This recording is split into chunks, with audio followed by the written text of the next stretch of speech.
ஓணத்திலே ஸ்பெஷல்னு சொல்லணும்னா ஓணம் சத்யா. அதுல 13 தரம் ஃபுட் ஐட்டம்ஸ் இருக்கும்.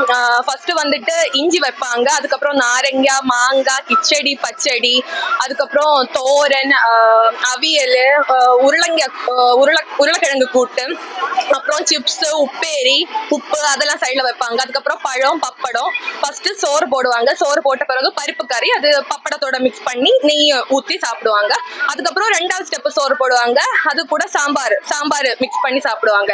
அதுக்கப்புறம் நெக்ஸ்ட் 3 தரம் பாயசம் இருக்கும். ஃபர்ஸ்ட் வந்துட்டு அடை பாயசம் பழம் கூட மிக்ஸ் பண்ணி சாப்பிடுவாங்க. செகண்ட் வந்துட்டு பருப்பு பாயசம், கடலை பாயசம்னு சொல்லுவாங்க. அதுக்கப்புறம் தேர்ட் வந்துட்டு போலி போட்டுட்டு சேமியா அதுக்கப்புறம் மறுபடியும் சோறு போடுவாங்க, சோறுல புளிச்சேரி, அதுக்கப்புறம் லாஸ்டா ரசம் போட்டு முடிச்சிடுவாங்க.